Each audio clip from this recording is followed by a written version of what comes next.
Je conduisais, imaginant mon dîner d'anniversaire ce soir avec pour seul invité mon mari, dans la chaleur de notre cuisine confortable, quand le téléphone a sonné. Mon mari a envoyé un message, retenu au travail. Joyeux 34e anniversaire. Je n'ai pas réfléchi une seule seconde.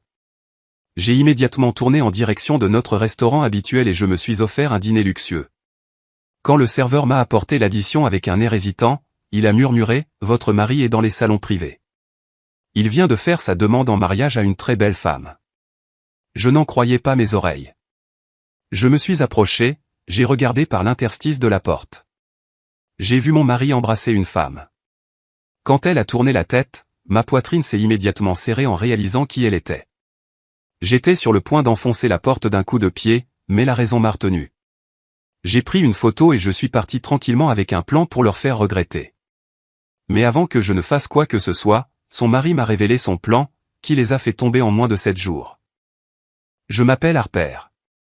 Je suis ophtalmologiste dans un hôpital de San José, et ce jour-là, c'était mon 34e anniversaire.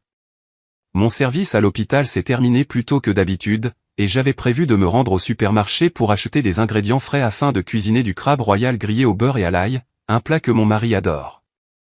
Alors que ma voiture s'apprêtait à tourner vers l'entrée du supermarché, mon téléphone a vibré. Mon mari a envoyé un message, travail prolongé. Joyeux 34e anniversaire. Je l'ai lu mais je n'ai pas répondu. Il a envoyé un autre message expliquant qu'il faisait des heures supplémentaires pour gérer des papiers pour quelques clients âgés qui utilisaient leur fonds de retraite pour investir.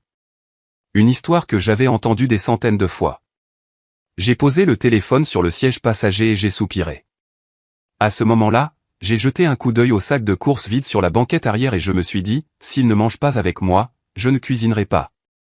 Je ne voulais pas rester dans une cuisine froide, à préparer un repas que je devrais m'asseoir et manger seul, en écoutant le tic-tac de l'horloge et en attendant le bruit d'une voiture qui s'arrête. Non, pas aujourd'hui. J'ai mis mon clignotant et j'ai tourné dans l'allée menant à mon restaurant préféré. Un petit endroit avec des lumières jaunes et chaudes, des rideaux couleur vin, et un steak que j'adorais absolument. Même si personne ne fêtait mon anniversaire, je m'offrirais quand même un vrai repas. Considérant cela comme un cadeau que je me faisais à moi-même, quand je suis entré, on m'a conduite à une table près de la fenêtre. Tout semblait familier et rassurant. Le cliquetis des couverts contre les assiettes, le murmure feutré des conversations de chaque groupe de convives, l'odeur du beurre, l'odeur de la viande grillée. Tout cela a adouci quelque chose en moi. J'ai commandé mon plat, j'ai ouvert la carte des vins et j'ai choisi un vin rouge léger. Quand le verre a été posé devant moi, la lumière se reflétant dans le liquide sombre m'a fait réfléchir involontairement. 34 ans. Comment suis-je arrivé là? J'ai pris une gorgée, essayant de garder mes émotions stables. Je ne voulais pas que mon anniversaire se transforme en une soirée triste juste à cause d'un message aussi froid que la glace. Mais la vie nous permet rarement d'être en paix bien longtemps. Quand l'addition a été apportée, le serveur, un jeune homme mince, s'est approché de ma table. Mais au lieu de poser l'addition et d'offrir un sourire poli comme d'habitude, il s'est légèrement penché, sa voix si basse que j'ai dû pencher l'oreille vers lui. Votre mari est dans le salon privé numéro 4. Il vient de faire sa demande en mariage à une très belle femme. J'ai cligné des yeux. J'ai cru que j'avais mal entendu. J'ai demandé à nouveau, ma voix tremblante, qu'avez-vous dit? Mais il a simplement répété exactement la même phrase, puis s'est redressé, le visage devenant pâle comme s'il venait de dire quelque chose qu'il n'aurait pas dû. Il a posé l'addition sur la table et s'est éloigné rapidement, me laissant assise là comme si quelqu'un avait appuyé sur un bouton pause. Pendant plusieurs secondes, mon esprit était complètement vide. Pas une seule pensée, pas une seule émotion claire, seulement les battements de mon cœur à l'intérieur de ma poitrine. Une demande en mariage ici. J'ai agrippé le bord de la table, je me suis levé lentement et j'ai marché tout droit vers le couloir où les salons privés s'alignaient des deux côtés. Sans savoir que le moment que j'allais voir allait changer toute ma vie, j'ai avancé pas à pas, mon esprit enveloppé dans un épais brouillard. Chaque battement de cœur ressemblait à un coup lourd contre ma poitrine, me poussant en avant tout en me retenant simultanément avec une peur vague et paralysante. Et si tout était réel? Les salons privés du restaurant se trouvaient au bout du couloir. Des lumières jaunes douces éclairaient les tableaux encadrés le long des murs, beaux mais froids. Plus je m'approchais, plus le plancher en bois sous mes pieds semblait se ramollir, comme si je marchais sur l'eau. Le salon numéro 4 était sur la gauche, une porte en bois sombre avec un petit panneau de verre juste assez grand pour voir à l'intérieur si l'on se tenait très près. Je me suis arrêté devant. J'ai posé une main sur ma poitrine, essayant de prendre une profonde inspiration, mais l'air n'a atteint que ma gorge avant de rester coincé là. J'ai penché mon visage vers la vitre. Et en cette fraction de seconde, tout l'univers que je connaissais s'est effondré. Grayson se tenait très près d'une femme, son corps pressé contre le sien d'une manière familière, le genre d'intimité que seules les personnes amoureuses, ou qui se sont profondément aimées, peuvent avoir. Il s'est penché et a déposé un lent baiser sur ses lèvres. Pas un baiser volé, pas un baiser provoqué par l'alcool, mais le baiser d'un homme heureux, sans fardeau, sans aucune trace de culpabilité dans son cœur. Mon corps est devenu engourdi de la tête aux pieds. Je n'osais pas cligner des yeux. Puis, comme si quelque chose attirait mon regard vers la droite, la femme a doucement tourné la tête. Une mèche douce de cheveux bruns a glissé sur son épaule, révélant un visage si familier que j'ai failli rire de la cruauté du destin. Tiffany, la femme de mon cousin, la femme qui vivait avec un mari que tout le monde dans la famille croyait paralysé après un accident vasculaire cérébral 8 mois plus tôt. La femme qui était restée assise pendant des heures à côté de son lit d'hôpital, lui essuyant le visage, lui donnant la bouillie à la cuillère, invitant les proches à lui rendre visite, souriant comme si la vie lui avait appris à se sacrifier sans condition. Je suis resté figé, sentant comme si quelqu'un avait balancé un marteau en fer directement dans ma poitrine. Eux deux, mon mari et la femme de mon cousin, étaient ici dans le salon privé numéro 4, créant tranquillement un monde dans lequel ni mon cousin ni moi n'avions jamais été invités. À ce moment-là, mon esprit a désespérément essayé de trouver une autre façon de comprendre ce qui se passait. Peut-être que ce n'était qu'une erreur momentanée. Peut-être que j'avais mal vu. L'angle de vue était trop étroit. Les reflets de la lumière déformaient tout. Ou peut-être que c'était quelque chose que je ne comprenais pas encore entièrement. Une partie de moi, la partie la plus douce, la plus faible, s'accrochait à toutes les excuses possibles pour atténuer la douleur qui venait de s'abattre sur moi. Mais ensuite, j'ai vu la chose qui a complètement détruit mes dernières tentatives d'auto-illusion. Un écrin ouvert sur la table. La lumière du lustre suspendu au-dessus brillait, se reflétant sur le diamant à l'intérieur. Clair, brillant, indéniable. Et la raison m'a dit froidement, cruellement, une erreur passagère n'est pas accompagnée d'une bague de fiançailles. J'ai levé mon téléphone, ma main tremblant si fort que l'écran est devenu flou un instant. J'ai dû le serrer plus fort pour prendre la photo. Juste une. J'ai approché le téléphone du panneau de verre et j'ai appuyé sur le déclencheur. Le déclic était très léger, mais je l'ai entendu si clairement que j'ai eu l'impression qu'il résonnait dans tout le couloir.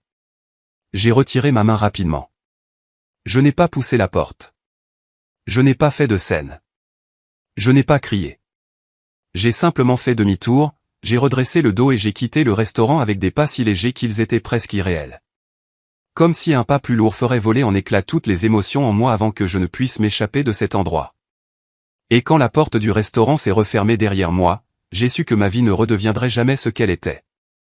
Je suis sorti sur le parking, ayant l'impression que mes pieds ne touchaient plus le sol. Les lumières de la rue se reflétaient sur la carrosserie de la voiture, leur lueur floue à travers mes yeux piquants. J'ai ouvert la portière, je me suis assise au volant, mais il m'a fallu près d'une minute entière pour me souvenir que je devais démarrer le moteur et partir. Ma main sur le volant était si froide que j'avais l'impression de serrer un bloc de métal au cœur de l'hiver. Je me suis engagé sur la route principale et en quelques centaines de mètres seulement, les battements de mon cœur résonnaient encore comme des coups de marteau, réguliers, lourds, me faisant serrer les dents juste pour rester calme. J'ai pris mon téléphone, mes doigts tremblant si fort que déverrouiller l'écran est devenu une tâche difficile. Je voulais appeler mon cousin Matthew. Je voulais tout lui dire, que sa femme, la femme que toute la famille considérait comme un symbole de sacrifice, venait de s'asseoir dans le salon privé numéro 4 avec mon mari, l'embrassant comme deux personnes commençant une nouvelle vie. Je voulais tout dire. Je voulais crier. Je voulais lui montrer la photo et demander, est-ce que tu mérites ça? Mais quand j'ai fait défiler jusqu'à la lettre M dans mes contacts, mon doigt s'est figé. J'ai avalé la boule dans ma gorge et j'ai posé le téléphone sur le siège comme s'il était trop chaud pour le tenir ne serait-ce qu'une seconde de plus. J'ai continué à conduire et même pas 3 minutes plus tard, je l'ai repris, j'ai tapé son nom, puis j'ai hésité, puis je l'ai reposé. J'ai répété ce cycle stupide plus de fois que je ne pouvais compter sur tout le trajet du restaurant à la maison, comme quelqu'un qui essaie de s'accrocher à quelque chose d'invisible, craignant d'être celui qui le briserait. Parce qu'à ce moment-là, des images de Tiffany des 8 derniers mois sont revenues en masse. Elle se tenant derrière le fauteuil roulant de Matthew lors de la réunion de famille d'hiver, sa petite silhouette se penchant patiemment pour le pousser pas à pas. Chaque fois que quelqu'un demandait si Matthew allait mieux, Tiffany répondait pour lui, sa voix tendue comme si elle était épuisée d'essayer si fort d'être une épouse dévouée. Elle essuyait la sueur de son front, ajustait la couverture sur son épaule, le serrait par derrière quand le fauteuil roulant se coinçait sur une marche. Chaque geste était si doux que tout le monde dans la famille l'adorait. Certains même plus que Matthew. Je me souviens d'une fois où ma tante a dit, « Tiffany est vraiment une bénédiction. Tout le monde n'a pas la patience de s'occuper d'un mari gravement malade comme ça. » Toute la famille a hoché la tête. Moi aussi. Et c'est pourquoi, quand j'ai essayé d'imaginer Tiffany, la femme que tout le monde respectait pour son abnégation, embrassant mon mari dans un restaurant chic, j'ai eu l'impression que ma tête se tordait en nœuds. Pourquoi? Parce que j'avais peur que si je parlais trop tôt, je pourrais ruiner quelque chose de bien plus grand. J'avais peur d'avoir mal compris. Peur d'avoir mal vu. Peur que si je le disais à mon cousin maintenant, je détruirais sa famille pour quelque chose dont je n'étais pas sûr à 100%. Mais plus profond que toutes ces peurs, il y avait la peur d'être la femme qui réagit de manière excessive. La femme qui expose les autres à la hâte sans preuve suffisante. La femme gouvernée par l'émotion, condamnée à vivre toute une vie de regrets. Je ne voulais pas être cette femme. Et pendant les 3 kilomètres suivants, j'ai continué à répéter la même pensée en désespoir de cause. Si je parle maintenant, est-ce que je détruirais quelque chose que je ne comprends pas encore entièrement? Je suis arrivé à la maison sans me souvenir des routes que j'avais prises. La maison était silencieuse, sombre, avec seulement le bourdonnement du climatiseur pour briser le silence. Je suis resté dans le salon, les clés toujours à la main, le cœur battant toujours comme des pas frénétiques résonnant dans un couloir vide. J'ai regardé la photo de mariage sur le mur. Je souriais naturellement sur cette photo, et Grayson avait sa main sur ma taille, ses yeux semblant ne pas pouvoir se détacher de moi. Chaque belle image, chaque promesse, chaque fois que je lui avais fait confiance s'est soudainement brisée en éclats de verre tranchant. J'ai posé mon sac, je suis entré dans la chambre et j'ai allumé les lumières brutalement, comme si je pouvais chasser l'obscurité de mon esprit. Mais cette nuit-là, je n'ai pas pleuré. Je suis juste resté allongé, les yeux ouverts, sans dormir, sans cligner des yeux, jusqu'à ce que la lumière du matin filtre à travers les rideaux, et je fixais toujours le plafond. Le lendemain matin, je ne pouvais plus me permettre de me laisser emporter par l'émotion. J'avais besoin de quelqu'un de neutre, quelqu'un qui n'était pas touché par ces relations enchevêtrées, quelqu'un qui se concentrerait uniquement sur la vérité et mon état mental sans jugement. Alors, j'ai envoyé un message pour prendre rendez-vous avec Samantha, la thérapeute que j'avais vue 2 fois il y a quelques années. Samantha avait la soixantaine, sa voix douce mais tranchante comme une lame fine. Le genre de personne qui pouvait vous regarder pendant 5 secondes et savoir exactement ce que vous cachiez. Je suis arrivé à son bureau tôt le matin. Son bureau était au 3e étage d'un vieil immeuble, parfumé légèrement à l'huile de lavande, les murs couverts de peintures de paysage, et l'éclairage tamisé juste assez pour créer un sentiment de sécurité. Elle était assise en face de moi, tenant un carnet en cuir marron, ses yeux stables et patients, comme si elle savait déjà que j'apportais une histoire qui ne serait pas facile à raconter. Dès que je me suis assise, Samantha n'a posé qu'une seule question. « Par où voulez-vous commencer ?» C'est tout. Pas de pression, pas de précipitation, mais cette question a semblé déverrouiller quelque chose dans ma poitrine. Je lui ai tout raconté, de la fin précoce de mon service à cause d'un patient annulé au projet de faire du crabe au beurre et à l'ail pour mon anniversaire, le message travail prolongé, ma décision de m'offrir un restaurant, et enfin le moment où j'ai regardé par la petite fenêtre en verre du salon privé numéro 4. Je lui ai parlé de la photo que j'ai prise, du moment où je suis resté figé, et du sentiment que mon monde entier était entraîné dans un gouffre auquel je n'étais pas préparé. Samantha n'a pas interrompu. Elle hochait la tête à chaque section, prenant occasionnellement des notes très courtes, si brèves que je me demandais si elle écrivait assez. Mais je savais qu'elle notait exactement ce qui comptait. Le tremblement dans ma voix, la peur quand j'ai mentionné mon cousin, la guerre intérieure quand j'ai parlé de Tiffany. Quand j'ai terminé, Samantha a posé son stylo, m'a regardé droit dans les yeux et a demandé « Vous parlez beaucoup de Tiffany, mais laissez-moi vous demander, à quel point connaissez-vous la personnalité de votre cousin ?» Cette question m'a fait marquer une pause. Puis j'ai hoché la tête. Je le connais bien. Il a toujours été droit, direct, et une fois qu'il décide quelque chose, personne ne peut le faire changer d'avis. Samantha, alors, que se passerait-il s'il découvrait que sa femme le trompait? Je n'ai même pas eu besoin de réfléchir. Il ne lui pardonnerait pas. Samantha a penché la tête. Et que se passerait-il s'il découvrait que vous le saviez mais ne lui aviez rien dit? Cette question a percé la dernière couche de mes défenses. J'ai dégluti. Il ne me pardonnerait pas non plus. Samantha n'a pas réagi vivement. Elle s'est simplement penchée en arrière, laissant passer quelques secondes comme si elle me donnait de l'espace pour faire face à ma propre réponse. Puis elle a dit doucement mais sèchement, « Vous n'êtes pas venu ici pour me demander quoi faire. Vous êtes venu ici pour confirmer ce que vous savez déjà. » Je l'ai regardée, figée. Samantha a continué, « Vous savez déjà ce que vous devez faire. Vous attendez juste que quelqu'un vous donne la permission, mais la vérité n'a pas besoin de permission. » Et cette phrase, comme une dernière aiguille, a dissipé le brouillard dans ma tête. Je savais ce que je devais faire, non pas parce que Samantha l'avait dit, mais parce que je le savais depuis le moment où j'avais vu la bague de fiançailles sur la table hier. Et quand je suis sorti de son bureau, la peur en moi n'avait plus de bord tranchant. Elle s'était déposée comme de l'eau calme après une tempête. Cet après-midi-là, j'ai conduit directement chez Matthew. Je n'ai pas prévenu par message. Je n'ai pas appelé. Je ne voulais pas répéter des mots ou préparer une phrase d'introduction. Je savais seulement que je devais le voir maintenant avant de me dissuader à nouveau. Le ciel de San José en fin d'après-midi était teinté d'une couleur dorée pâle. La lumière du soleil s'inclinait, jetant un faux sentiment de calme sur ce que mes yeux allaient voir. La maison de Matthew se trouvait au bout d'une rue tranquille avec de petits arbres bordant les deux côtés, les feuilles bruissant dans le vent comme si elles murmuraient quelque chose que je ne pouvais pas tout à fait entendre. Je me suis garé devant le portail, mes mains transpiraient tellement que j'ai dû les essuyer 2 fois sur mon jean avant de sonner, mais personne n'a répondu. La porte d'entrée était légèrement entr'ouverte. La voiture de Tiffany n'était pas dans l'allée. J'ai deviné qu'elle était partie pour ses soins de beauté habituels du week-end. Je suis entré dans le jardin où la lumière du soleil inondait le petit jardin rempli de romarin, la plante préférée de Matthew.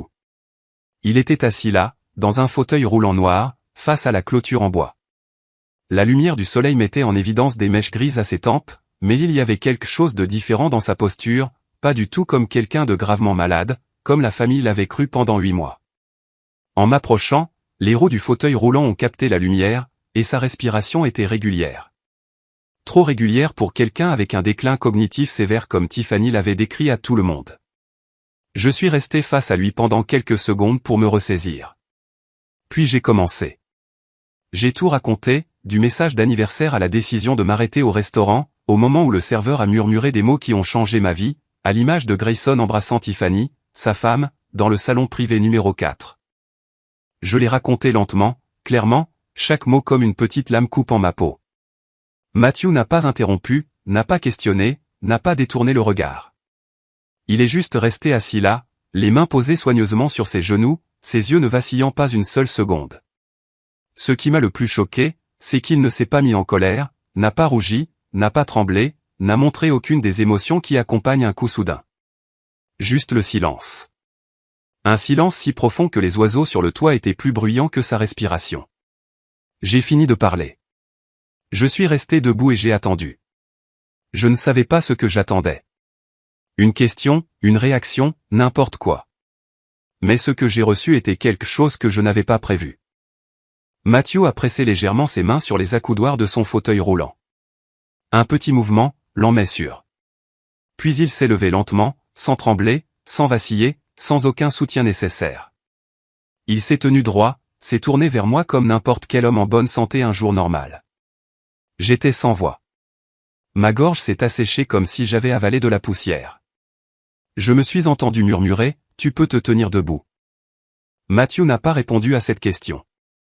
Il m'a juste regardé, non pas avec faiblesse, non pas avec fatigue, non pas avec le moindre signe de déclin cognitif, mais avec des yeux si vifs et lucides qu'ils m'ont donné des frissons dans le dos.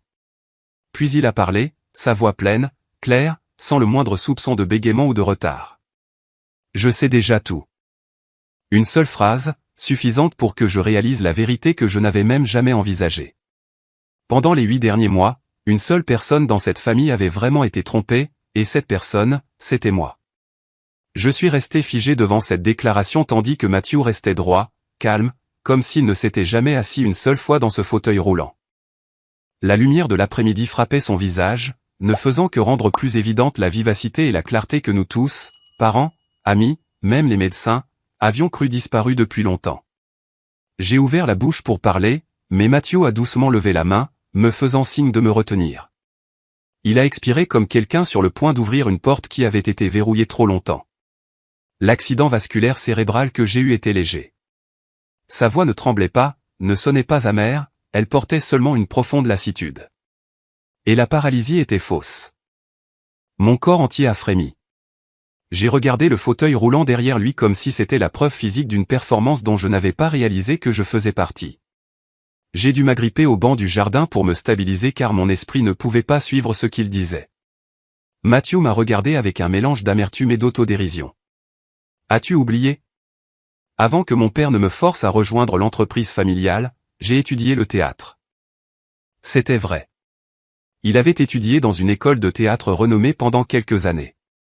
Il en parlait comme d'un souvenir amusant, sans jamais imaginer qu'il utiliserait un jour ses compétences dans une tragédie de sa propre vie. Je l'ai regardé, stupéfaite. Mathieu a continué. J'ai remarqué quelque chose d'étrange chez Tiffany environ un mois avant mon accident vasculaire cérébral. Sa voix était stable, mais ses yeux s'assombrirent. Elle a commencé à sortir plus, à chuchoter au téléphone, à changer le mot de passe de son téléphone, et surtout, la façon dont elle me regardait. Ce n'était plus le regard d'une épouse.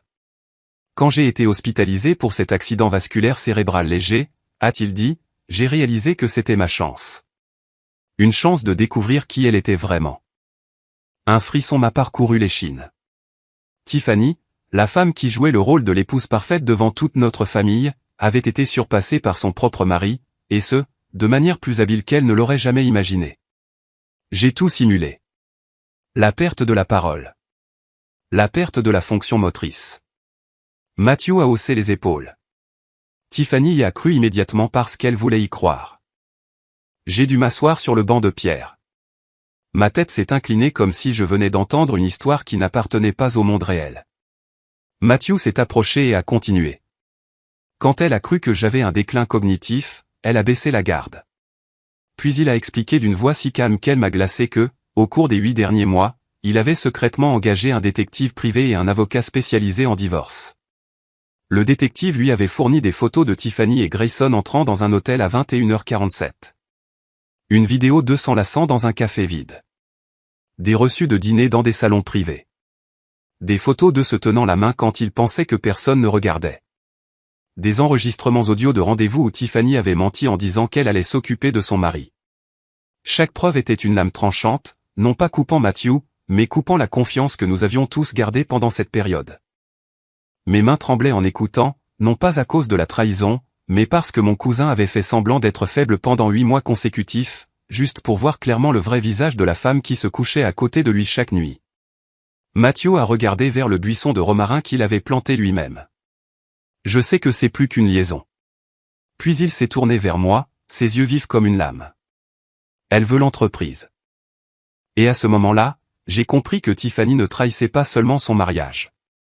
Elle trahissait tout l'héritage familial. Je lui ai demandé, alors, quel est ton plan maintenant ? Mathieu a pris une profonde inspiration, comme un homme qui avait tout planifié depuis longtemps. Tout révélé. Lors de la célébration de notre 12e anniversaire. Aucune hésitation, aucune lueur de doute. Il a prononcé ces mots comme s'ils avaient été gravés dans la pierre il y a longtemps. Je veux qu'elle s'effondre exactement là où elle a construit son image parfaite. J'ai regardé mon cousin, l'homme que nous avions tous plaint pendant les 8 derniers mois, se tenant droit sous la lumière dorée du soleil. Non plus un homme malade, mais un mari pleinement éveillé et prêt à réclamer justice dans sa propre vie. Mathieu est retourné à la table en bois et a ouvert un épais carnet qui s'y trouvait. Il a feuilleté quelques pages, s'arrêtant à une section marquée d'un onglet rouge. Quand il a repris la parole, sa voix n'était plus aussi calme qu'avant. Elle était plus profonde, plus lourde, chargée d'une douleur qui avait été enfouie bien trop longtemps. Tiffany n'a pas seulement trahi le mariage. J'ai retenu mon souffle. Mathieu m'a regardé droit dans les yeux, articulant clairement chaque mot. Elle a soudoyé un médecin. Je me suis figé. Un frisson glacial m'a parcouru l'échine. Quel médecin, ai-je demandé, horrifié. Le neurologue qui a signé le diagnostic, disant que j'avais un déclin cognitif sévère.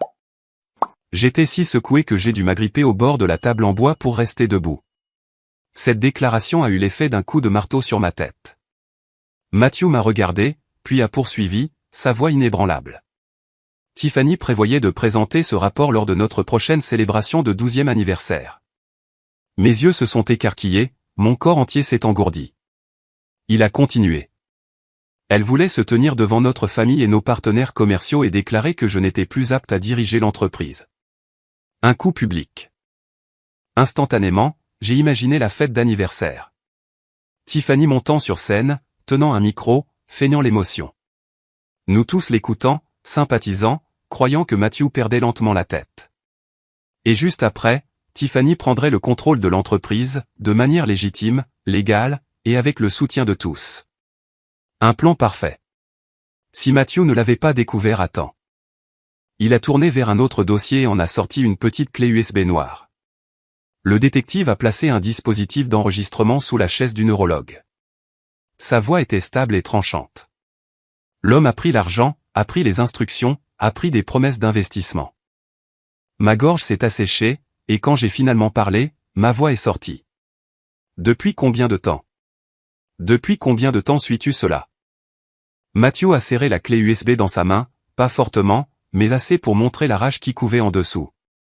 Des mois, a-t-il dit lentement, en me regardant droit dans les yeux. Chaque réunion, chaque enveloppe, chaque message. Tout a été enregistré. J'ai reculé, sentant comme si le monde autour de moi s'était retourné. Tiffany, la femme qui pleurait à côté d'un lit d'hôpital, poussait son fauteuil roulant, gagnait la sympathie de la famille, avait non seulement eu une liaison, mais avait orchestré un plan impitoyable pour prendre le pouvoir. Les sourcils de Matthew se sont froncés, ses yeux se sont assombris. Elle pense que je suis vraiment faible. Elle pense que je ne peux pas me défendre.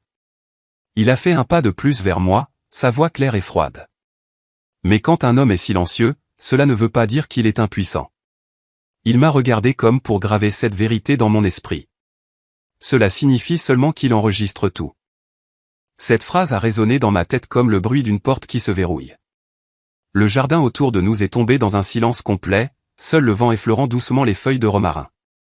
Matthew se tenait là, non pas comme un patient en convalescence, mais comme un homme qui s'était préparé depuis longtemps à une bataille de droit, de volonté et de stratégie. J'ai regardé mon cousin, et pour la première fois depuis des années, j'ai vu la force et la vivacité qu'il avait toujours cachées derrière un extérieur posé. Il n'avait pas peur de Tiffany. Il n'avait pas peur d'être trompé à nouveau. Il attendait seulement le bon moment pour tout exposer. Matthew m'a regardé, sa voix basse, mais suffisante pour me donner des frissons. « Harper, tu dois rentrer chez toi. » J'ai froncé les sourcils. Maintenant, a-t-il hoché la tête. Tu dois continuer à jouer le rôle de la femme qui ne sait rien. J'ai ouvert la bouche pour dire que je n'étais pas sûr d'en être capable, mais Matthew a parlé avant que je puisse sortir les mots. Si Grayson se rend compte que tu as découvert la vérité, il effacera tout. Sa voix était calme, mais j'ai entendu l'avertissement derrière. Pas un avertissement de danger, mais de vérité qui pourrait être perdue à jamais si je faisais un seul faux pas. J'ai senti une froideur se répandre dans mon dos. Grayson, l'homme qui me serrait chaque nuit, qui avait dit un jour qu'il aimait ma façon de préparer le crabe au beurre à l'ail, était maintenant quelqu'un qui pourrait effacer toute trace de sa liaison si le moindre signe l'alertait. Matthew a posé une main sur mon épaule, la serrant doucement. Non pas pour me réconforter, mais pour me rappeler que je faisais maintenant partie de quelque chose de bien plus grand que mon propre mariage. Tu dois jouer la comédie, a-t-il dit, comme je l'ai fait pendant les 8 derniers mois. J'ai pris une profonde inspiration et j'ai hoché la tête. Ce soir-là, je suis rentré à la maison comme si de rien n'était. Pas de questions curieuses, aucun indice que je venais de voir mon mari faire sa demande à une autre femme. J'ai ouvert le réfrigérateur, lavé les légumes, allumé la cuisinière. Chaque petite action faite lentement, soigneusement, avec un regard délibérément normal. J'ai préparé le repas que je savais que Grayson aimait, quelque chose de simple. Pesto, pâtes, salade et un peu de pain grillé. J'ai senti l'ail monter de la poêle, mais au lieu de chaleur, cela m'a donné l'impression de rejouer un vieux rôle dans une cuisine familière. Quand Grayson est entré, il a enlevé son manteau, a souri. Ce sourire trait de mon mari. Si familier que si je ne l'avais pas vu embrasser Tiffany hier, j'aurais pu croire qu'il était innocent. Je me suis tourné vers lui et j'ai souri doucement. Tu es à la maison. Comment s'est passée ta journée au travail? La question la plus ordinaire que je pouvais poser. Et cette fois, je l'ai utilisée comme un masque. Grayson s'est assis, a partagé quelques anecdotes de travail inoffensives. Rien de réel, rien de significatif. J'ai hoché la tête, j'ai ajouté du sel dans la casserole, et je suis devenue l'épouse qu'il pensait encore avoir sous son contrôle. Quand nous nous sommes assis pour manger, j'ai dit une phrase que j'avais préparée à l'avance. Une phrase qui semblait décontractée, une phrase très simple. Le cousin Matthew organise une célébration pour ses 12 ans de mariage ce week-end. Ils nous ont invités. Pendant une seconde, un moment fugace, l'expression de Grayson a changé. Mais je l'ai vu. Je l'ai vu clairement. La main qui tenait sa fourchette en acier inoxydable l'a soudainement laissée tomber sur la table. Un tintement métallique a retenti dans la cuisine silencieuse. Grayson s'est rapidement penché pour la ramasser en marmonnant « Je pensais juste au travail. Ce n'est rien. » Mais j'ai vu la lueur de panique dans ses yeux. Une brève lueur juste assez longue pour que je sache que Matthew avait raison. Grayson avait peur. Tout mon corps s'est détendu, non pas par faiblesse, mais parce que je venais de voir la chose la plus importante de la soirée. Il ne savait pas que je savais, et il n'avait aucune idée que je pouvais être aussi calme. J'ai terminé ce dîner comme si rien d'inhabituel ne s'était passé. J'ai lavé la vaisselle, débarrassé la table, allumé le lave-vaisselle, tandis que Grayson prenait une douche comme il le faisait toujours. Tout s'est déroulé si paisiblement que si quelqu'un avait regardé de l'extérieur, il aurait pensé que nous étions un couple marié parfaitement calme et sans défaut. Mais à l'intérieur de moi, un plan grandissait, un plan dont je n'avais jamais imaginé faire partie. Cette nuit-là, j'ai dormi dans le même lit que l'homme qui m'avait trahi. Il a passé son bras autour de moi comme toujours, mais pour la première fois de ma vie, je n'ai ressenti aucune chaleur de cette étreinte. Je suis resté immobile, les yeux fermés, respirant régulièrement pour lui faire croire que je ne savais rien. Mais le lendemain matin, dès que la lumière du soleil a touché le bord du rideau, j'ai ouvert les yeux avec un objectif clair en tête. Aujourd'hui, j'allais voir un avocat. J'ai conduit jusqu'au cabinet d'avocat que Matthew avait engagé. C'était un petit bâtiment en briques rouges, pas accent grave-l'œil comme les grands cabinets de San José, mais discret, pratique et plein d'expérience. Exactement le genre d'endroit que quelqu'un comme Matthew choisirait pour une stratégie silencieuse mais décisive. L'avocat m'a accueilli dans une petite salle de réunion avec un éclairage doux, une longue table en bois et des étagères pleines de dossiers juridiques. Il avait la cinquantaine, des cheveux poivre et sel, des yeux vifs et une voix calme et mesurée. Le genre d'homme qui ne laisse jamais l'émotion interférer avec son travail. Il a commencé. Matthew m'a parlé de vous, et je comprends pourquoi vous êtes ici aujourd'hui. J'ai hoché la tête. Ma main serrait mon sac à main comme si c'était la seule chose qui m'empêchait de tomber dans le vide. Je lui ai tout raconté, de l'image dans le salon privé numéro 4 au plan de Tiffany d'annoncer de faux documents médicaux lors de la fête d'anniversaire. Je lui ai dit comment j'avais agi comme une épouse normale. Je lui ai même parlé du moment où Grayson a laissé tomber la fourchette la nuit dernière. L'avocat n'a pas été surpris. Il n'a pas paniqué. Il a simplement posé une série de questions courtes, chacune visant uniquement à confirmer les faits. Avez-vous une photo? Pouvez-vous donner une chronologie claire? En avez-vous parlé à quelqu'un d'autre que Matthew? Et quand j'ai répondu « non », il a légèrement hoché la tête. Bien. Nous devons garder toutes les preuves intactes jusqu'au bon moment. Il a ouvert sa mallette et en a sorti une pile de papiers soigneusement agrafés. Je l'ai reconnu immédiatement. Les papiers du divorce. Il les a glissés vers moi. Je veux que vous signiez d'abord, mais nous ne les déposerons pas encore. J'ai regardé le papier, la ligne de signature près du bas. Une partie de moi tremblait. L'autre partie se sentait étrangement calme. Si nous les déposons maintenant, a poursuivi l'avocat, Grayson sera en alerte et il effacera toutes les traces de Tiffany. Je me suis souvenu des mots de Matthew. Si Grayson découvre la vérité, il effacera tout. Et maintenant, entendre le même avertissement de l'avocat le rendait plus terrifiant que jamais. J'ai pris le stylo. J'ai signé. Mon nom est apparu clairement sur la page comme une coupure, mais une coupure nécessaire pour me sauver. L'avocat a rassemblé les papiers, les replaçant soigneusement dans le dossier. Il m'a regardé droit dans les yeux, sa voix ferme et lente. Tout doit se passer au bon moment. J'ai demandé quand. Il a répondu sans hésitation. Quand Matthew révélera la vérité à la fête d'anniversaire. C'est à ce moment-là que Grayson sera le plus faible. Quand sa complice tombera publiquement. J'ai inspiré profondément. À l'intérieur de moi, il y avait de la douleur, mais en même temps une étrange sorte de force montait. Non pas la force de la rage, mais de la clarté. Je me suis levé et je lui ai serré la main. Et en sortant du cabinet d'avocat, j'ai eu l'impression d'entrer dans une partition musicale où le tempo avait commencé à s'accélérer. Tout doit se passer au bon moment. Cette phrase se répétait dans ma tête pendant que je rentrais chez moi et de nouveau alors que je me tenais devant le miroir en choisissant une robe, pas trop vive, pas trop voyante, juste assez pour avoir l'air d'une épouse assistant à une fête avec son mari, complètement inconsciente que son mariage avait pourri de l'intérieur. Et puis le week-end est arrivé. Ce soir-là, la célébration des 12 ans de mariage de Matthew et Tiffany, une soirée que Tiffany croyait être sa victoire. La fête avait lieu dans la salle de banquet d'un hôtel de luxe du centre-ville de San José.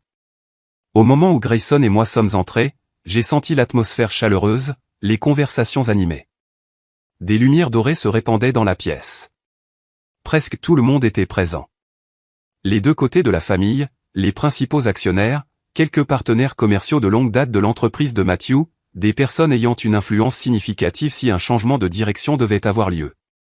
Je suis entré avec Grayson, mais en gardant juste assez de distance, assez proche pour que tout le monde voie que nous étions mari et femme, mais pas si proche que je me sentais étouffé par sa tromperie.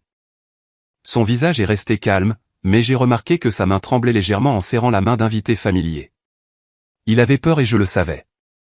À l'avant de la salle de bal, Tiffany se tenait près d'une table recouverte d'une nappe blanche, décorée d'albums photos et de bouquets frais.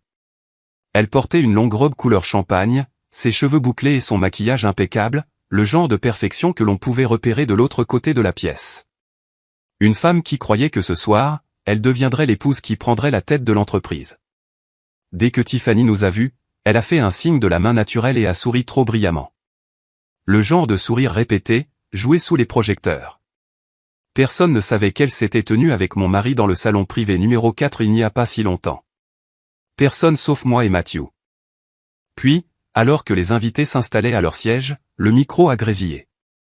Tiffany est montée sur scène. Sa voix était douce, tremblant juste assez, comme si elle retenait à peine des larmes d'émotion. Merci à tous d'être ici en ce jour spécial.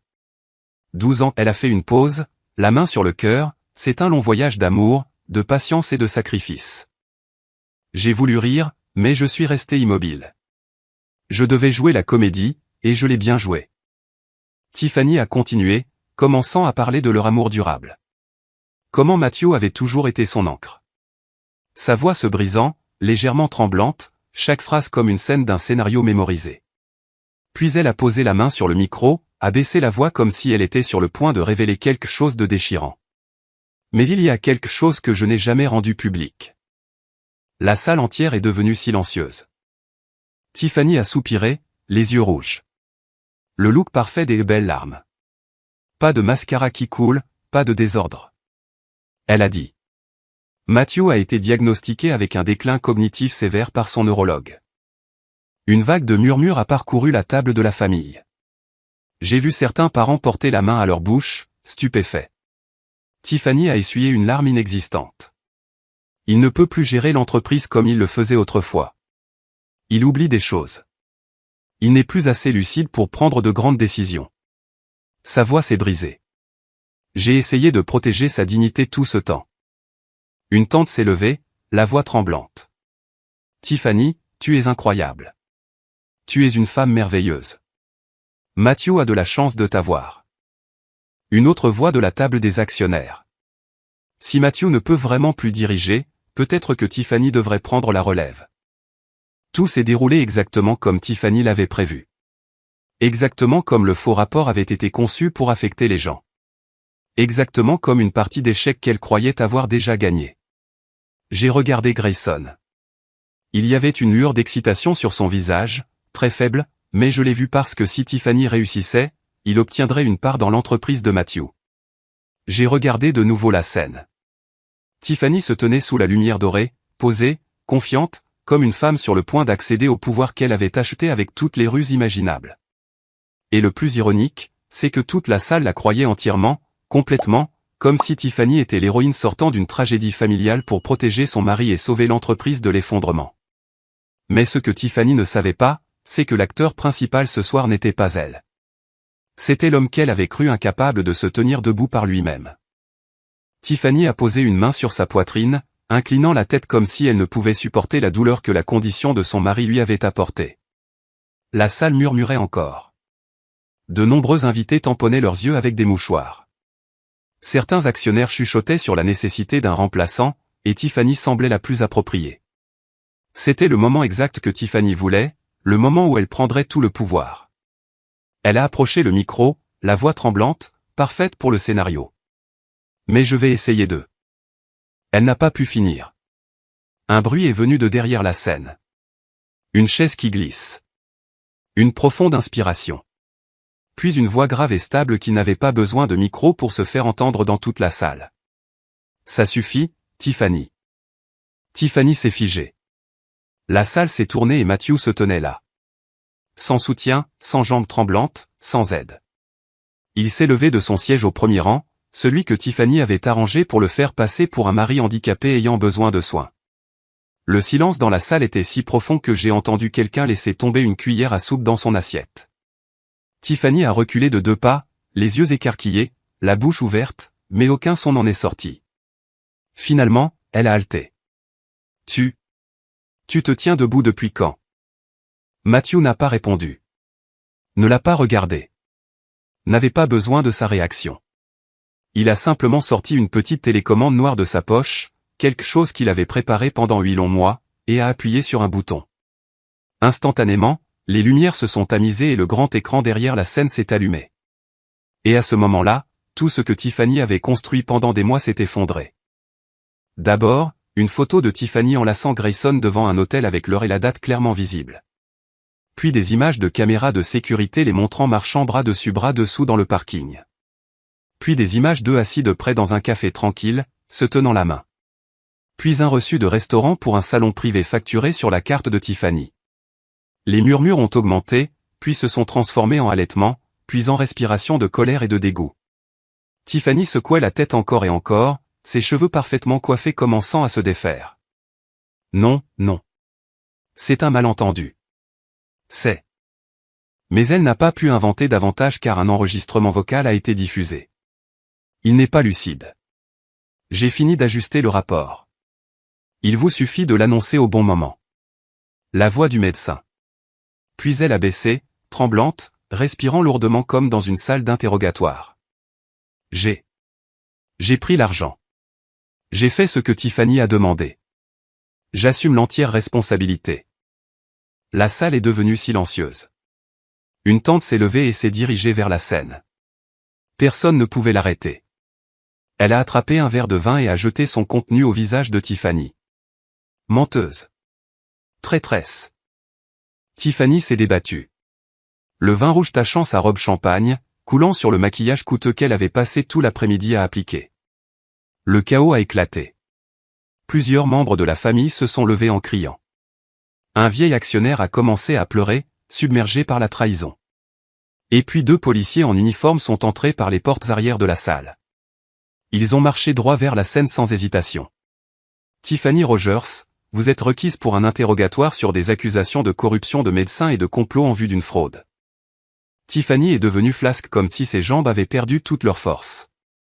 Elle a été menottée devant toute sa famille, ses partenaires commerciaux et ses amis, des gens dont elle avait passé des années à construire l'admiration. Elle s'est retournée, cherchant Grayson, son complice. Mais Grayson était parti. J'ai regardé autour de moi. Le siège où il était assis était vide. Pas de manteau, pas de verre de vin, pas d'excuses.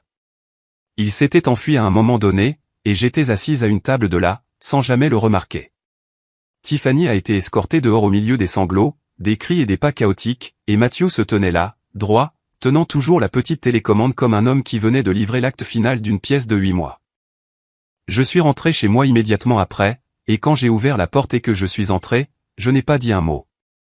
Grayson était toujours assis sur le canapé, tremblant.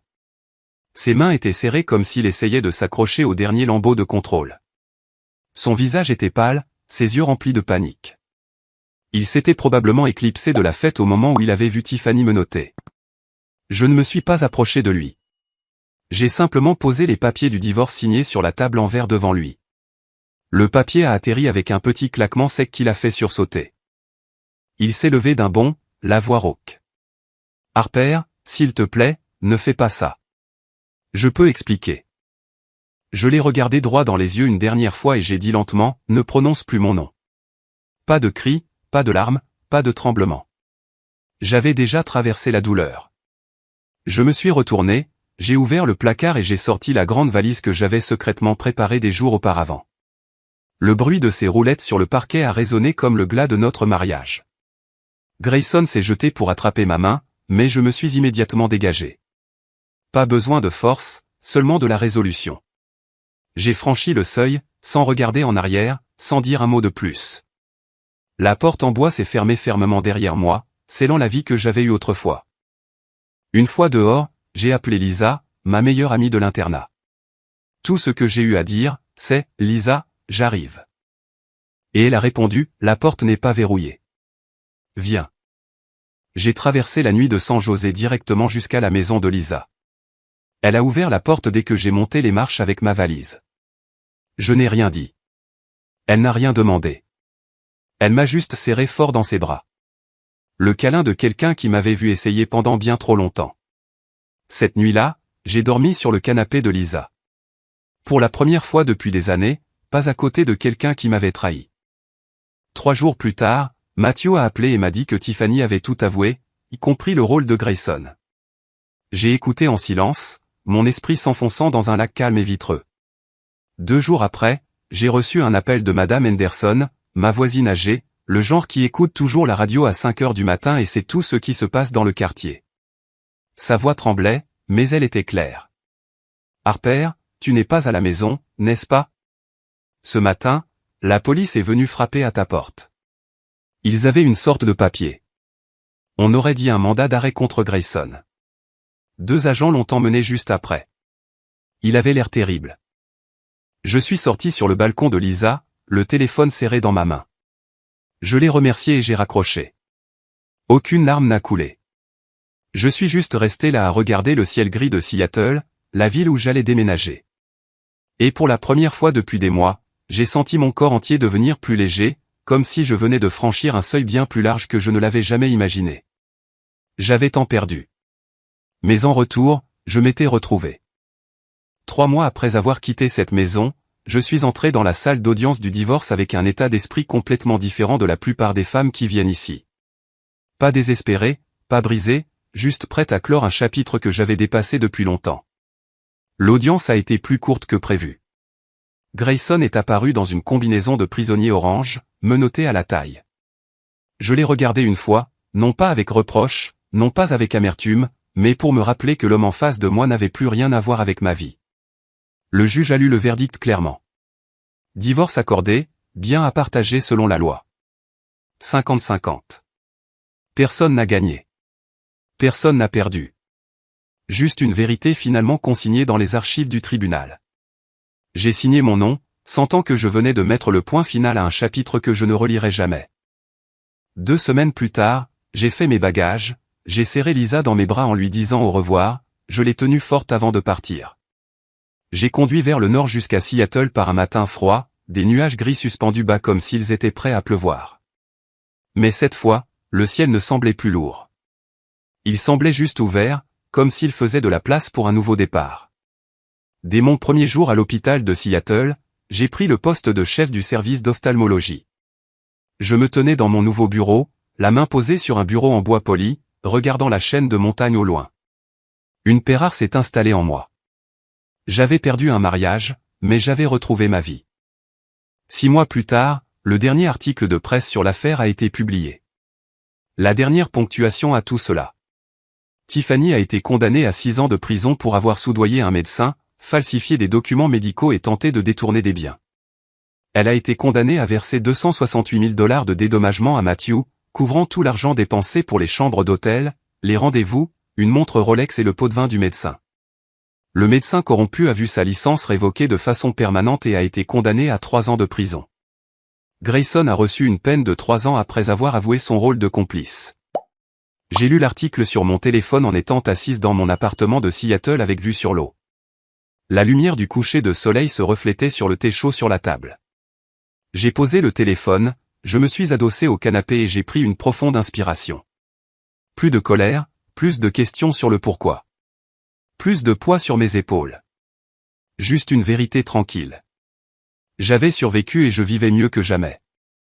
Si vous écoutez encore, merci d'avoir passé du temps avec l'histoire d'une femme qui pensait autrefois qu'elle devait tout endurer pour garder un foyer.